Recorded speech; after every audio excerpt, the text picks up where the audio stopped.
और पूरे बिहार के बहुजन समाज पार्टी में एक तरह से बयार बह रही है कि अब की बार हम लोग कहीं इधर उधर नहीं देखेंगे। अब की बार बहुजन समाज पार्टी का सरकार बनाएंगे और सरकार बने न बने, बिना हमारे सरकार न बने, इसकी व्यवस्था हम करेंगे। और बक्सर भी पहली बार किसी पिछड़े के बेटा को टिकट मिला है, नहीं तो यहाँ पर तो बना दिया गया है कि बस जो गढ़ है बस उन्हीं का है। अभी आप देखें भाजपा का भी, हालांकि पैरासूट का प्रत्याशी है, पैरासूट से आया है, और कांग्रेस का भी वही है। अकेले हम हैं जो एक कुशवाहा समाज से आते हैं, जो पिछड़ा का बेटा है, जो पूरे समाज का हम बने चहेता है। तो इसलिए वहाँ लिखना पड़ा कि जाति नहीं जमात की राजनीति कीजिए। और यहाँ पर जो विधायक है किसी खास जाति के यहाँ ही जाते हैं। यहाँ पूरे विधानसभा में उनके विषय में आपको चर्चा मिलेगी कि जो दलित है, माइनॉरिटीज है, पिछड़ा है, अति पिछड़ा है, उनके दरवाजे पर भी अगर चले गए भूल से तो उनके हाथ का पानी भी नहीं पीते हैं।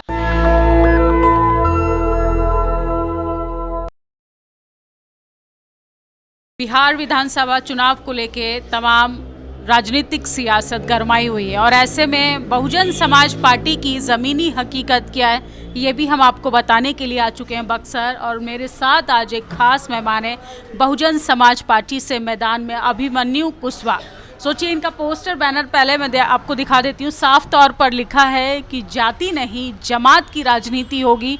और क्या कहेंगे सर, पहले तो आपने लाइन में सारा कटआउट कर दिया कि जात नहीं जमात की बात होगी। कौन सी जमात जिसकी बात करनी अभी बाकी रह गई है? सबसे पहले आपके चैनल के जितने भी दर्शक हैं सभी को ढेर सारी शुभकामनाएं, मंगल कामनाएं।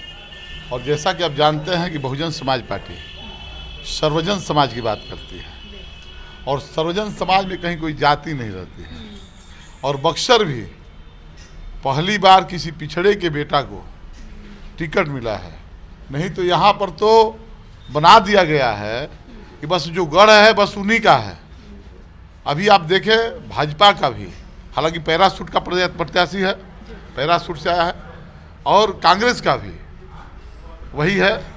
अकेले हम हैं जो एक कुशवाहा समाज से आते हैं, जो पिछड़ा का बेटा है, जो पूरे समाज का हम बने चहेता है।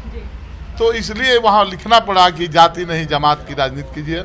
और यहाँ पर जो विधायक है किसी खास जाति के यहाँ ही जाते हैं।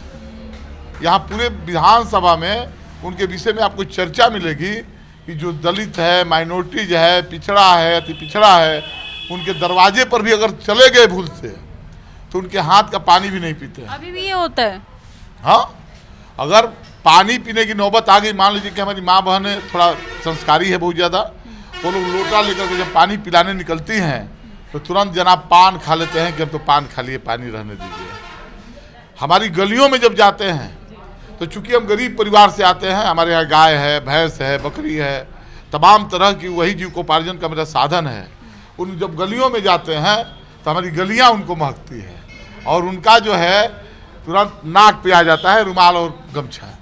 तो हम ये कहना चाहते हैं कि जब आप उतने जब जातीय बन गए हैं कि आपको बस केवल वही दो लोग जो मैंने प्रिय हैं, जहाँ मैंने कि हम जाएंगे वहाँ खाएंगे वहाँ रहेंगे, या मैंने किसी खास गाँव में उनके जो मैंने चेले चपाटी हैं भरे हुए हैं उन्हीं के यहाँ जाएंगे। तो इस तरह की राजनीति, भाई राजनीति में आए क्यों? राजनीति तो साफ शब्दों में कहता है पारदर्शी होता है, एकदम उस सबके लिए होता है। तो उसको बदलने के लिए हम लोग जमात की राजनीति करने की शुरुआत की है।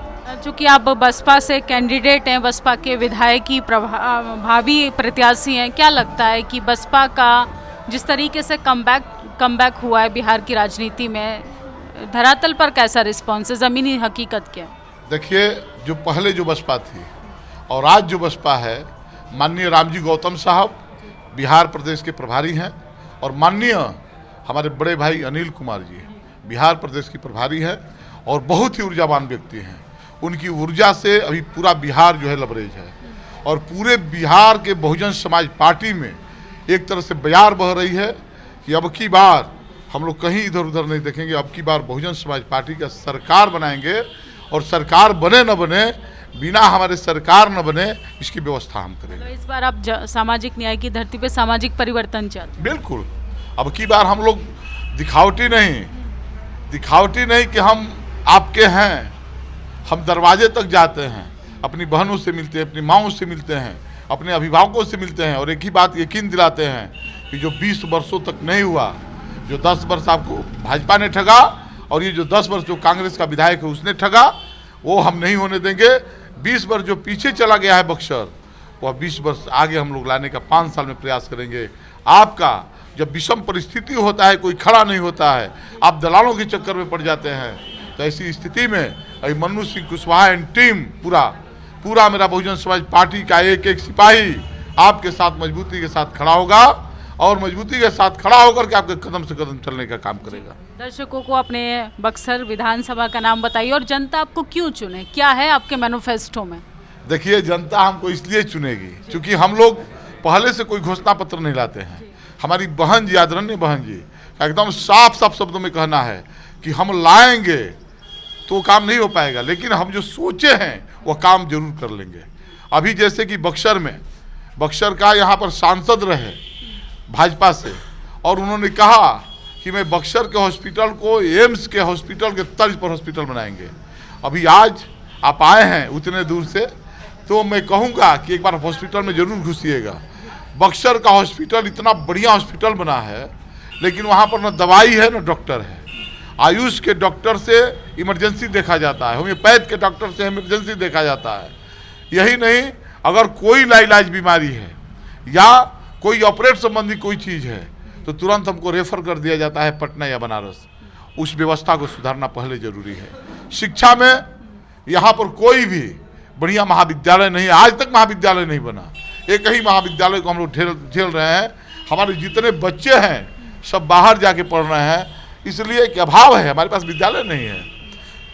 आपका अभिमन्यु सिंह कुशवाहा और बहुजन समाज पार्टी का यह दावा है कि आने वाले 5 वर्षों में बक्सर में एक अम्बेडकर साहब के नाम से विश्वविद्यालय की स्थापना होगी। विश्वविद्यालय की हमारी स्थापना होगी। अम्बेडकर साहब, पेरियार साहब, उन लोगों के नाम पर, हमारे जितने महापुरुष हैं उन लोगों के नाम पर महाविद्यालय की, और उसमें हम लोग गुणवत्तापूर्ण शिक्षा देने का काम करेंगे ताकि हमारे जो बच्चे हैं यहाँ से पढ़ करके IAS, IPS, डॉक्टर, इंजीनियर बन करके नौकरी ले, यहाँ पर रोजगार बनते।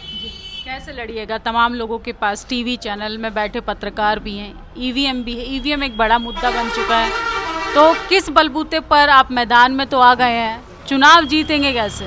पहले थोड़ा बहुत डर लगता था कि हम लोग चलेंगे कैसे, लेकिन आज मैं पूरे गौरवपूर्ण हूँ। हमारे जितने अभिभावक लोग हैं, जितने हमारे युवा साथी हैं, अभिभावक लोग आप देखिएगा 80 वर्ष के हैं, मैं आज 8 किलोमीटर पैदल चला हूँ और कोई भी आदमी, जितने हमारे अभिभावक हैं सब हमारे कंधे से कंधे मिला करके चला। और जो यहाँ पर जिसको भेजा गया है पैराशूट से, वह पूरे विमान पर चढ़ करके घूम रहा था और हमारे लोग हमारे साथ पैदल घूम रहे थे।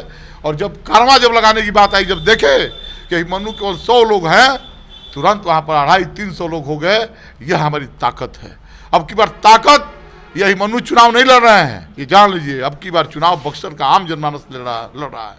अब की बार सभी लोग अभिमन्यु बन करके इस चुनाव को लड़ रहे हैं और ये ठान लिए हैं कि अब की बार हम लोग बक्सर को बाहरी लोगों से, बक्सर को इन बबाओं से मुक्त करके रहेंगे। क्या कहेंगे? 6 तारीख को पहले चरण का मतदान है, तमाम दर्शक आपको देख रहे हैं, बिहार की जनता भी आपको देख रही है। बस यही कहेंगे कि आप जनता रूपी जो मालिक लोग हैं, भगवान लोग हैं, उन सभी लोगों से मेरा करबद्ध निवेदन होगा कि आप लोग 6 तारीख को 1 नंबर बटन पर, EVM के सबसे ऊपर 1 नंबर बटन के जो हाथी छाप है, उस छाप को इतना जोर से दबाएं कि इसकी गूंज पटना तक पहुंचे और आपका बेटा, आपका भाई, आपका जो सम्मान है, आपका जो मान है, उसको वापस लाने के लिए सदन में आपकी आवाज़ बन सके। उसके लिए आप लोग 6 तारीख को हाथी छाप पर इतना जोर से बटन दबाइए कि हजारों वोटों के अंतर से हम लोग चुनाव को जीते। बहुत बहुत शुक्रिया सर समय देने के। तो ये थे BSP के मजबूत कैंडिडेट अभिमन्यु कुशवाहा। सोचिए, बक्सर की बिहार बदलनी है तो बक्सर में बहन जी को लाना होगा, बक्सर में बसपा को लाना होगा। अगर आप अपने बच्चे के उज्जवल भविष्य को बनाना चाहते हैं, जुमलों से नहीं, वादों से नहीं, सही में अपने बच्चों के लिए रोटी रोजगार चाहते हैं तो आप बसपा को मजबूत तरीके से बिहार के सदन के अंदर भेजिए, ताकि बिहार के सदन की गूंज दिल्ली तक पहुंचे और केंद्र सरकार के कान पकड़कर आपके बच्चों के लिए काम करना पड़े। हमारी बातचीत पर आपकी क्या प्रतिक्रिया कमेंट बॉक्स में ज़रूर बताइएगा। कैमरा पर्सन आशीष के साथ बक्सर निधि। नेशनल दस्तक की आपसे गुजारिश है कि अगर इसको बचाना चाहते हैं तो नेशनल दस्तक को सब्सक्राइब करने के लिए रेड कलर के सब्सक्राइब बटन को दबाएं, फिर बेल आइकन की घंटी दबाएं। नेशनल दस्तक को बचाने के लिए बहुत जरूरी है कि हर खबर को शेयर करें, लाइक करें, कमेंट जरूर करें।